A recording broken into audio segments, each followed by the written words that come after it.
ಎಲ್ರಿಗೂ ನಮಸ್ಕಾರ. ನಾವು ಇವತ್ತು ಭಗವದ್ಗೀತೆಯ 3ನೇ ಅಧ್ಯಾಯ ಕರ್ಮಯೋಗದ 41ನೆಯ ಶ್ಲೋಕದ ಪರಿಚಯವನ್ನು ಮಾಡಿಕೊಳ್ಳೋಣ.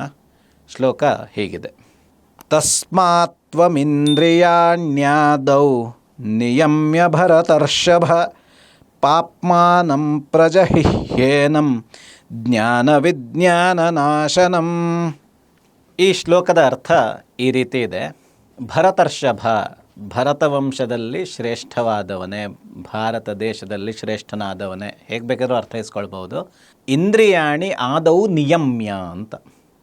ಇದಕ್ಕಿಂತ ಹಿಂದಿನ ಶ್ಲೋಕದಲ್ಲಿ ನಾವು ನೋಡಿದ್ವಿ, ಕಾಮ ಅನ್ನೋದು ಮನಸ್ಸು ಬುದ್ಧಿ ಇವುಗಳಲ್ಲಿರತ್ತೆ ಅಂತ, ಇಂದ್ರಿಯ ಮನಸ್ಸು ಬುದ್ಧಿಗಳಲ್ಲಿರತ್ತೆ ಅಂತ ಕೃಷ್ಣ ಹೇಳಿರ್ತಾನೆ. ಹಾಗಾಗಿ ಈ ಇಂದ್ರಿಯಗಳನ್ನು ನೀನು ಮೊದಲು ನಿಯಮ್ಯ, ಇಂದ್ರಿಯಗಳನ್ನು ನಿಯಂತ್ರಿಸೋಕ್ಕೆ ಹೋದರೆ, ನಿಯಂತ್ರಿಸಿದರೆ ಆ ಕಾಮ ತಣ್ಣಗಾಗತ್ತೆ.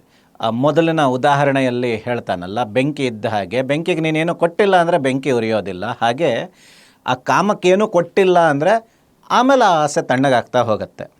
ಹೀಗೆ ಆ ಕಾಮಕ್ಕೆ ಏನು ಕೊಡದೆ ಅಂದರೆ ಇಂದ್ರಿಯಗಳನ್ನು ನೀನು ನಿಗ್ರಹ ಮಾಡಿ, ಐಹಿಕ ವಿಚಾರಗಳ ಹಿಂದೆ ಮನಸ್ಸು, ಇಂದ್ರಿಯ ಮನಸ್ಸು ಇವೆರಡು ಹೋಗದೆ ಹಾಗೆ ಮಾಡಿಕೊಂಡ್ರೆ ಆ ಮನಸ್ಸು ಆಗ ಜ್ಞಾನ ಅಥವಾ ಆತ್ಮವನ್ನು ಅರ್ಥಕೊಳ್ಳಿಕ್ಕೆ ಅದಕ್ಕೆ ಅವಕಾಶ ಆಗತ್ತೆ ಅಂತ. ನಮ್ಮ ಜೊತೆ ಇದ್ದಾರೆ ಡಾಕ್ಟರ್ ಆರತಿ BV ಅಂತ. ಅವರು ಒಂದು ಕಡೆ ಒಂದು ಮಾತು ಹೇಳಿದರು, ಚಿಕ್ಕ ಮಕ್ಕಳ ಮನಸ್ಸು ಹೇಗೆ ಅಂದರೆ ಇದು ಚಿಕ್ಕ ಮಕ್ಕಳ ಮನಸ್ಸು ಅಂದರೆ ಹಸಿ ಗೋಡೆ ಇದ್ದ ಹಾಗೆ ಅನ್ನೋದನ್ನು ನಾವು ಎಲ್ಲರೂ ಕೇಳಿರ್ತೀವಿ. ಅದೇ ಮಾತಿಂದ ಅವ್ರು ಹೇಳ್ತಿದ್ರು, ಅಲ್ಲಿ ಜಾಗ ಖಾಲಿ ಇರುತ್ತೆ, ನೀವು ಏನು ಆ ಹಸಿ ಗೋಡೆಗೆ ಅಂಟಿಸ್ತೀರೋ ಅದು ಅಂಟ್ಕೊಳ್ಳುತ್ತೆ. ಹಾಗಾಗಿ ಖಾಲಿ ಇದ್ದಾಗ ದೇಶಭಕ್ತಿ, ರಾಷ್ಟ್ರಭಕ್ತಿ ಇತ್ಯಾದಿಗಳನ್ನು ನಾವು ಅಲ್ಲಿ ತುಂಬಿಸ್ಬೇಕು.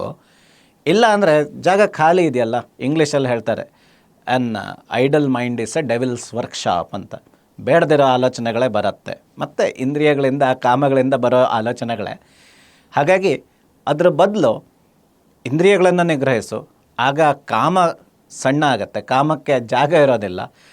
ಆ ಜಾಗದಲ್ಲಿ, ಆ ವೇಳೆಯಲ್ಲಿ ಮನಸ್ಸು ಜ್ಞಾನ ಅಥವಾ ಆತ್ಮಜ್ಞಾನ ಇತ್ಯಾದಿಗಳ ಕುರಿತು ಯೋಚನೆ ಮಾಡಲಿಕ್ಕೆ ಶುರು ಆಗುತ್ತೆ. ಆಗ ನಿನಗೆ ನಾನು ಇದುವರೆಗೆಲ್ಲ ಏನು ಬೋಧಿಸಿದ್ನೋ ಅಥವಾ ಇನ್ನು ಮುಂದೆ ಹೇಳೋ ಮಾತುಗಳು ಕೂಡ ಹೌದು, ಅದು ನಿನಗೆ ಸುಲಭಕ್ಕೆ ಅರ್ಥ ಆಗತ್ತೆ. ಅಥವಾ ನಾನು ಕೊನೆಯಲ್ಲಿ ಆ ಸಮಗ್ರ ಮಾರ್ಗ ಅಥವಾ ಕೊನೆಯ ಉನ್ನತ ಗುರಿ ಅಂತ ನನ್ನನ್ನೇ ಪಡೆಯೋದು, ಶಾಂತಿಯನ್ನು ಪಡೆಯೋದು ಏನು ಈ ರೀತಿ ಹೇಳ್ತೀವಿ, ಆ ಕಡೆ ಬರಲಿಕ್ಕೆ ಕೂಡ ನಿನಗೆ ಆ ದಾರಿಯಲ್ಲಿ ಆ ಪ್ರಯಾಣ ಶುರು ಮಾಡಲಿಕ್ಕಾಗತ್ತೆ ಅನ್ನೋದನ್ನು ಶ್ರೀಕೃಷ್ಣ ಹೇಳ್ತಿದ್ದಾನೆ. ಇದಾಗಿತ್ತು ಈ ಶ್ಲೋಕದ ಅರ್ಥ. ಎಲ್ರಿಗೂ ನಮಸ್ಕಾರ.